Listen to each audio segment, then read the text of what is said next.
Hello and a very warm welcome. I am Gushin Garland and you're watching Firstpost. In the next few minutes, I get you the top 40 updates from around the world, only here on Fast and Factual. Let's get started. Today we begin in India in the latest on the Pahalgam terror attack in Jammu and Kashmir. Indian Prime Minister Narendra Modi has vowed to punish the perpetrators responsible for the terror attack. Prime Minister Modi said that the terrorists will be tracked and punished. He also observed a minute of silence for the attack victims during his address in Bihar. In strong words, India has called out Pakistan over cross-border terrorism. New Delhi has suspended the Indus Waters Treaty and has announced closure of Wagah-Atari border. India has also banned Pakistanis from travelling under the South Asian Association for Regional Cooperation visa program and has declared Pak's military advisors persona non grata, asking them to leave the country in a week's time.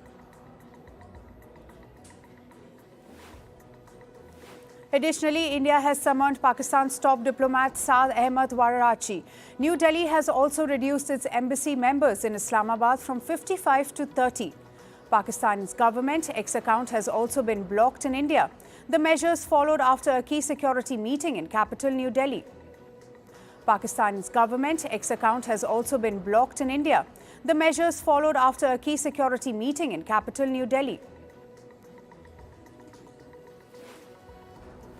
Protests broke out across several Indian cities after the deadly terror attack. In New Delhi, protesters gathered outside Pakistan High Commission. Outraged citizens chanted anti-Pakistan slogans. The protesters also torched effigies in a show of anger in other cities. Meanwhile, an encounter breaks out in Jammu and Kashmir's Udhampur district. A soldier was killed in the gunfight with terrorists. He sustained grievous injuries and later succumbed to them. A war of words broke out once again between US President Donald Trump and Ukrainian President Volodymyr Zelensky. This time, the duo clashed over Russia's annexation of Crimea. Trump criticized Zelensky for refusing to cede the region to Russia. And in response, Zelensky shared a 2018 statement from then Secretary of State Mike Pompeo, which said the US did not accept Russia's attempt to take over Crimea.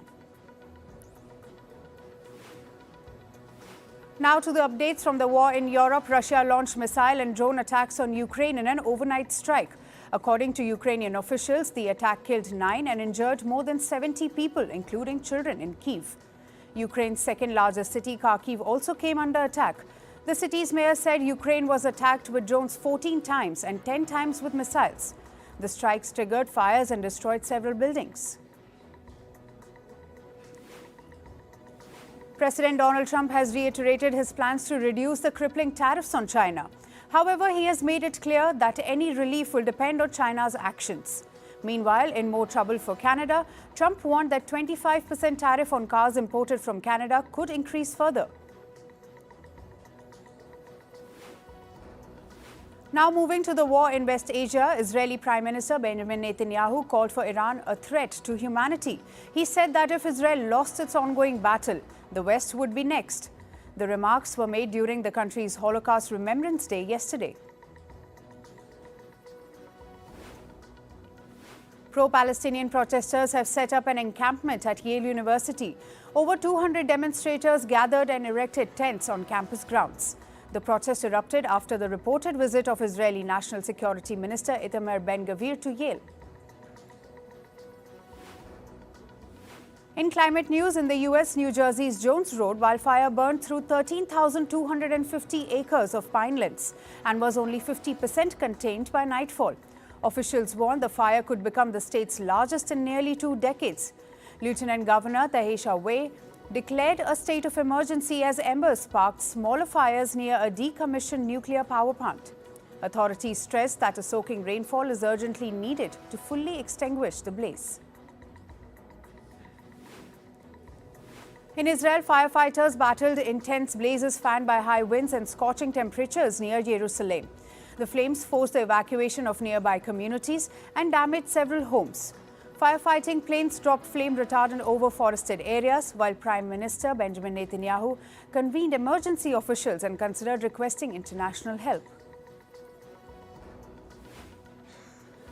A scorching heat wave has gripped large swathes of north and central India, prompting the India Meteorological Department to issue a yellow alert across states April 25. The IMD warns that the regions such as Gujarat, Tamil Nadu and Maharashtra will face hot and humid weather throughout the week. Meanwhile, parts of northeast India, including Assam and Meghalaya, are bracing for heavy rainfall. In a speech delivered via video at the leaders' meeting on climate and the just transition, Chinese President Xi Jinping called on world leaders to unite in the fight against climate change. He urged countries to uphold multilateralism and resist protectionist tendencies. Xi said the world faces a critical crossroads amid accelerating global changes. He emphasized that developed nations bear a particular responsibility to support developing countries. As host of this year's United Nations Climate Summit, Brazil is stepping into a leadership role by urging major economies to increase their climate ambitions. They are asking major economies and small island states to advocate for tougher emission targets. The country reportedly is especially focused on persuading large polluters such as China and the European Union to submit revised nationally determined contributions in the time for September deadline. Moving to business and tech news, global stock market showed mixed performance as investors tried to shift through the noise from Trump administration and its fluctuating stance on tariffs and the Federal Reserve's leadership. MSCI's Asia Pacific Index dipped 0.4%, while Japan's Nikkei gained 1%. Meanwhile, the US dollar lost some ground after a brief rebound as investor confidence in US assets remained fragile. President Donald Trump is reportedly planning to spare car makers from some tariffs. This after intense lobbying by industry executives over recent weeks. Car parts would be exempted from Trump tariffs imposing on China over fentanyl. Car parts would also be reportedly exempt from tariffs levied on steel and aluminium. US Congress subpoenas China's telecom giants, including China Mobile, China Telecom and China Unicom, as part of an investigation into their alleged links into the Chinese military and government. The subpoenas came after concerns over the company's US operations, particularly their cloud services and internet businesses, which may provide access to American data. Australia's ruling Labor government pledges $763 million to establish a strategic reserve of critical minerals. This move aims to reduce the country's reliance on China and strengthen its supply chain. The reserve, expected to be operational by 2026, will stockpile critical minerals for domestic industries and key international partners in response to China's export restrictions on essential resources. Ray-Ban glasses maker EssilorLuxottica says it is implementing measures including US price increases to manage the impact of import duties in the country. This comes as the company faces tariffs up to 145% on Chinese-made products, 36% on Thai-made items and 20% on European imports, affecting approximately 43% of its US revenue. Shifting focus to quarterly earnings reports, German sportswear and apparel maker Adidas reportedly reports first quarter sales and profit above analysts' expectation. This comes as the success of its sneakers, including Samba and Gazelle, helps it gain market share from US rival Nike. Adidas posts a 13% rise in first quarter sales, while operating profit jumps 82%. Meanwhile, French luxury group Kering sales dropped more than expected in the first quarter. This as the crisis at its flagship Gucci label deepens. The luxury giant reports a 14% decline in first quarter sales, with Gucci label posts a 25% sales drop. Billionaire Elon Musk's brain implant company Neuralink is reportedly planning to raise $500 million at a pre-money valuation of $8.5 billion. This comes as Neuralink is currently in the process of testing its brain implant aimed at helping those with spinal cord injuries.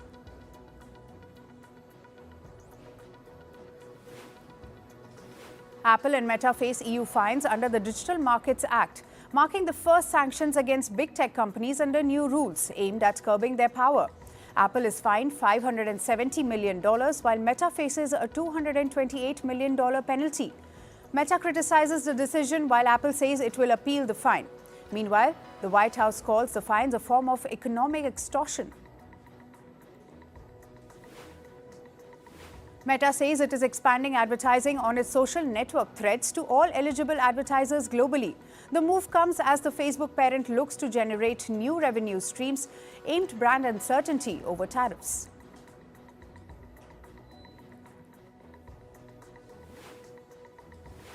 Moving to sports, we begin with cricket. In the Indian Premier League, Mumbai and Hyderabad players wore black armbands and observed a minute of silence to honour the victims of Pahalgam terrorist attack. Beyond that, there was no DJ music, fireworks and cheerleaders during the contest as a mark of respect. Meanwhile, Mumbai crushed Hyderabad by 7 wickets in the ongoing Indian Premier League. After taking to field first, Mumbai restricted Hyderabad at 143 runs, powered by Trent Bolt's 4-wicket haul. Mumbai chased down the total with 7 wickets and 26 balls remaining. Captain Rohit Sharma hit a 70-run knock-off, just 46 balls.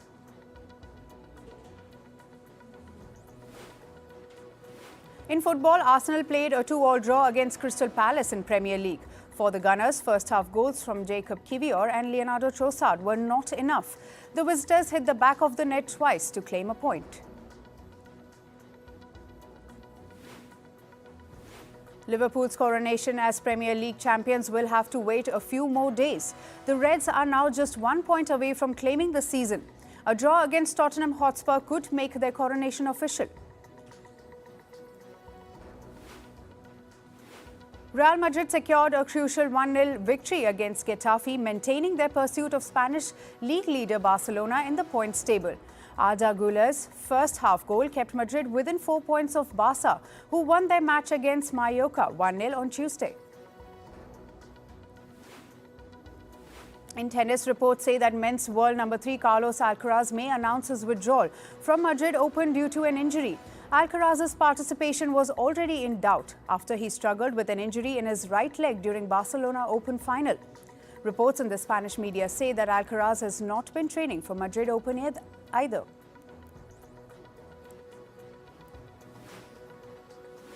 Women's world number 2 Iga Świątek admits the strict doping protocol has been stressful for players. Świątek said she has been through the worst after surviving her positive test over contaminated melatonin.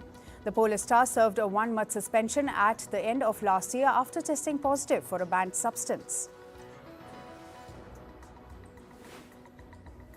Red Bull have reportedly held informal talks with George Russell over a potential move away from Mercedes. The British driver's future is uncertain as his contract with the Silver Arrows expires at the end of this year.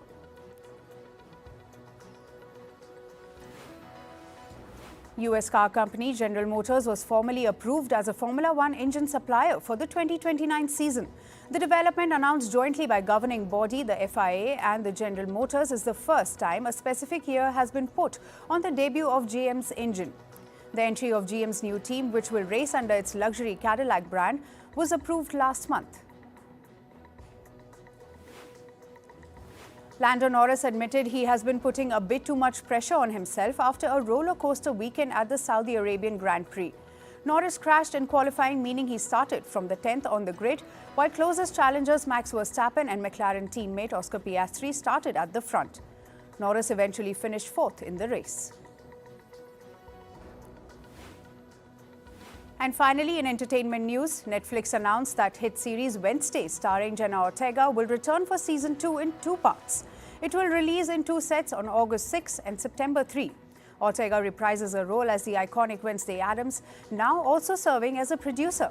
The series follows the teenage Addams as she hones her psychic powers, navigates life at Nevermore Academy, and unravels supernatural mysteries involving her family. Actor Penn Badgley revealed personal struggles tied to his time on Gossip Girls. He said it took years to emotionally separate himself from the character Dan Humphrey. Described feeling confused about his self-worth while starring on the show in his early 20s. What people seemed to think of Dan seemed to be what people thought of me. He said, admitted he lacked the emotional maturity to cope with the long-term demands of TV fame. Fans at Nashville's Santa's Pub were in for a surprise when global pop icon Ed Sheeran teamed up with singer-songwriter Noah Kahan for a casual and intimate acoustic set. The two artists, known for their emotional lyrics and folk pop style, performed Kahan's hit Stick Season and an unreleased Sheeran track titled Old Phone. Sheeran shared a clip of the performance on Instagram showing the duo laughing and harmonizing in the cozy dive bar setting. Legendary punk rock trio Green Day will be honored with a star on the Hollywood Walk of Fame on May 1. This is 2 decades after the release of their Grammy-winning anthem Boulevard of Broken Dreams. The ceremony will feature special guest appearances by tennis icon Serena Williams and actor-producer Ryan Reynolds. The band's commemorative star will be located at 6212 Hollywood Boulevard, right outside Amabia Music. And the 2025 Cannes Film Festival has expanded its star-studded official selection to include Lion Ramsey's Die My Love starring Jennifer Lawrence and Robert Pattinson, along with Kristen Stewart's directorial debut, The Chronology of Water.